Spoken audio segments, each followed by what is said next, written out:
ठीक है।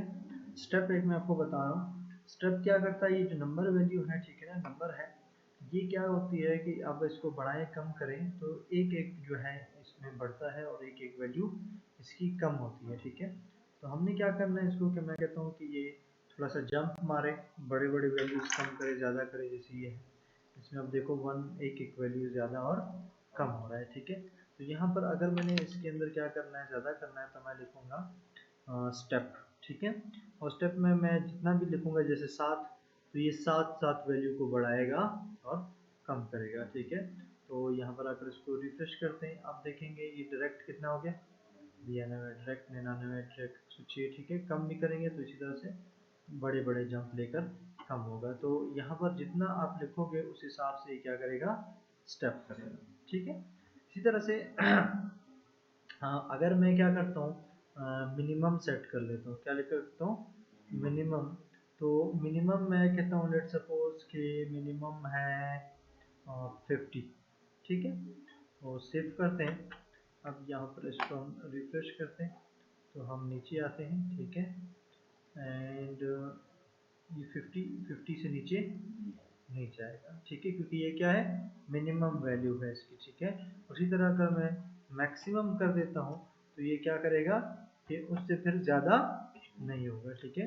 तो मिनिमम 50 है और मैक्सिमम जो है वो 90 है। इसको मैं रिफ्रेश करता हूँ एंड मैक्सिमम जो है वो 90 से ऊपर नहीं जाएगा, ठीक है। तो इस तरह से आप मैक्सिमम और मिनिमम को इस्तेमाल कर सकते हो, ठीक हो गया। तो उसके बाद एक ऑप्शन है, देखो यहाँ पर मैं जैसे ही इसको आकर वेबसाइट को रिफ्रेश करता हूँ तो मैं कुछ अब मैं लिखना चाहूँ तो किसी भी बॉक्स में नहीं लिखा जा रहा ना, पहले मुझे उस बॉक्स में क्या करना पड़ेगा, क्लिक करना पड़ेगा। तो मैं कहता हूँ नहीं, जैसे ही मेरा पेज रिफ्रेश हो जाए या ये पेज खुले, ऑटोमेटिकली जो है ये कर्सर जो है ये इसकी ईमेल के अंदर आ जाए, या कोई और एक बॉक्स आप सेलेक्ट करते हो कि आपका ऑटोमेटिकली जो है वहाँ पे आ जाए, ठीक है। तो उसमें उसके लिए आपने क्या करना है, ऑटो फोकस, क्या करना है, ऑटो फोकस। तो ऑटो फोकस, इसको सेव करते हैं। अब आप देखेंगे जैसे ही मैं इसको रिफ्रेश करता हूँ, मेरा जो है फोकस किसके ऊपर है, ईमेल के ऊपर है। जैसे ही मैं इसको रिफ्रेश करता हूँ, लिखना स्टार्ट करूँगा, ईमेल के अंदर लिखेगा, ठीक है।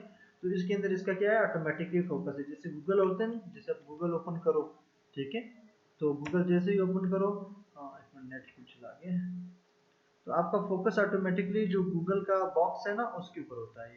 किसी ने हिला दिया, तो जो गूगल का सर्च बॉक्स होता है ना उसके अंदर पहले से उसके अंदर क्लिक करने की जरूरत नहीं होती है, ठीक है। तो इसी तरह से वहाँ पे भी क्या यूज हुआ है, ऑटो फोकस यूज हुआ है। समझ आ गई यहाँ तक बस, ठीक है। बाकी डिसेबल, रीड ओनली वगैरह मैंने आपको बताया। एक है मैक्सिमम लेंथ, ठीक है। एक तो मैक्स और मिनिमम है, वो तो नंबरों के लिए इस्तेमाल होता है, ठीक है, इतने से बड़ा नंबर, इतने से कम नंबर। एक है मैक्सिमम लेंथ। मैक्सिमम लेंथ में क्या है कि कितने करेक्टर आप डाल सकते हो, क्या कर सकते हो, कितने करेक्टर आप डाल सकते हो।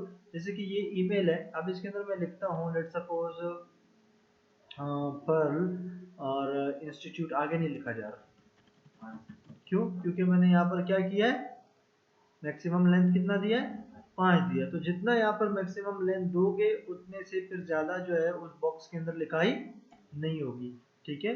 इसके लिए क्या है, मैक्स है और मिनिमम है, इसके लिए मैक्सिमम लेंथ है, क्या है, मैक्सिमम लेंथ है कि इतनी से ज़्यादा लेंथ नहीं, मिनिमम लेंथ नहीं होता, ठीक है, वो नंबरों में होता है, इसमें नहीं होता।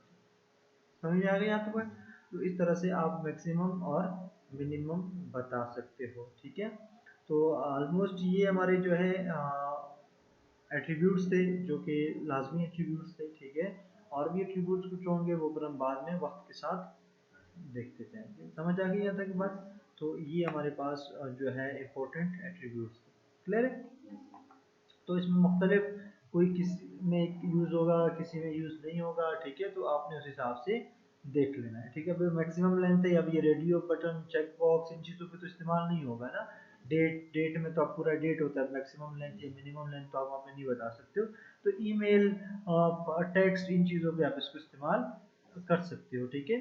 तो ये है, समझ आ गई यहाँ तक बात, कोई मसला तो नहीं है, चलो गुड। अब इसके बाद हमने जो है ड्रॉप डाउन मेन्यू का देखना है, ये वाली जो ड्रॉप डाउन मेन्यू थी, ये देख लो, ड्रॉप डाउन मेन्यू जो है वो मैं जल्दी में उनको बताने के लिए की थी। तो इस तरह की मेन्यू बनाने के लिए आप क्या करते हो, आपके लिए जो एक टैग है सेलेक्ट का टैग। किस चीज़ का टैग है? सेलेक्ट का टैग। तो हम सेलेक्ट लिखते हैं और सेलेक्ट के अंदर हम क्या करते हैं कि यहाँ पर हम बीच में ऑप्शंस देते हैं नीचे, ठीक है। तो ये एक टैग हो गया। सेलेक्ट के अंदर फिर टैग आता है ऑप्शन। क्या आता है? ऑप्शन, ठीक है। तो हम ऑप्शन सेलेक्ट करते हैं, फिलहाल इसमें वैल्यू की जरूरत नहीं है। और इस ऑप्शन के बीच में हम अपने ऑप्शन बताते हैं। लेट्स सपोज कोयटा, इसी को मैं कॉपी कर रहा हूँ और पेस्ट पेस्ट पेस्ट, ठीक है। और यहाँ पे मैं लिखता हूँ लेट्स सपोज कराची, ठीक है। एंड लेट्स सपोज लाहौर,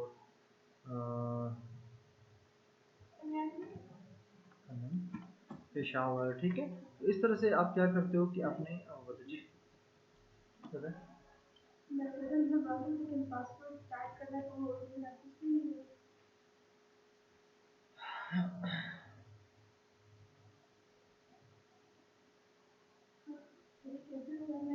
मैंने उसको यहाँ से पकड़ के थोड़ा सा ऊपर किया, ठीक है। इसको तो समझ आ गई यहाँ तक बात, ठीक है। इसको सेव करते हैं और इसको यहाँ पर हम रिफ्रेश करते हैं। तो देखो यहाँ पर आपके पास एक आ गया। इसके अंदर एक कोयटा, कराची, लाहौर जो भी आप सेलेक्ट करोगे वो उस हिसाब से क्या होगा, सेलेक्ट होगा। अगर इसके अंदर भी आपने क्या करना है, कोई पहले से सिलेक्टेड होना चाहिए। जैसे मैं यहाँ पर रिफ्रेश करूँ, मैं कहता हूँ कि लाहौर पहले से क्या होना चाहिए, सेलेक्ट होना चाहिए। तो उसके लिए यहाँ पर आप इन ऑप्शंस में से लाहौर के ऑप्शन में एक एट्रीब्यूट डालोगे, सेलेक्ट, सेलेक्टेड। क्या डालोगे? सेलेक्टेड। तो यहाँ पर आकर अभी हम रिफ्रेश करते हैं तो देखो लाहौर पहले से क्या होगा, सेलेक्ट हुआ होगा पहले से। मैं कोयटा सेलेक्ट करता हूँ, फिर से रिफ्रेश करता हूँ, पहले से क्या सेलेक्ट है, लाहौर सेलेक्ट है। इसी तरह अगर किसी को आप डिसेबल करना चाहते हो, समझ आ रही है। लेट्स सपोज मैं कराची जो है वो सिलेक्ट नहीं होना चाहिए, ठीक है। तो मैं उसको क्या कर दूंगा, डिसेबल्ड कर दूंगा। अब यहाँ पर अगर मैं रिफ्रेश करता हूँ तो अब देखो यहाँ पर कराची जो है वो क्या हुआ है, डिसेबल। मैं इसको सिलेक्ट नहीं कर सकता, बाकियों को सिलेक्ट कर सकता हूँ, कराची को डिसेबल सिलेक्ट नहीं कर सकता। समझ आ रही बात यहाँ तक? तो इस तरह से आप क्या कर सकते हो, सेलेक्ट को भी इस्तेमाल कर सकते हो। एक चीज़ है टेक्स्ट एरिया। क्या है? Text area. जहाँ पे बड़े डब्बे होते हैं ना, जैसे आपके पास कमेंट के लिए होता है, बड़ा सा डब्बा होता है, ठीक है। ईमेल टाइप करने के लिए है और कोई फीडबैक देने के लिए है। तो वहाँ पर जो है ये इनपुट टाइप टेक्स्ट से काम नहीं लिया जाता, बल्कि यहाँ पर एक अलग टैग है उसके लिए, ठीक है। और उस टैग को कहते हैं टेक्स्ट एरिया। क्या कहते हैं? Text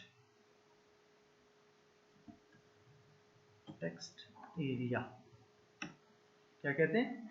text area. इसके अंदर नाम फिलहाल हमें नहीं चाहिए और रोज और कॉलम भी फिलहाल मुझे नहीं चाहिए, ठीक है। मैंने सिंपली टेक्स्ट एरिया को स्टार्ट किया और टेक्स्ट एरिया को क्या किया है, क्लोज किया। इसको सेव करते हैं। अब देखो ऑप्शन जो है वो स्टार्ट होता था, क्लोज नहीं हो रहा था, ठीक है। सिलेक्ट स्टार्ट हो रहा था तो क्लोज हो रहा था, फिर उसके अंदर फिर क्या थे, ऑप्शंस थे, ठीक है। इनपुट क्लोज नहीं हो रहा था।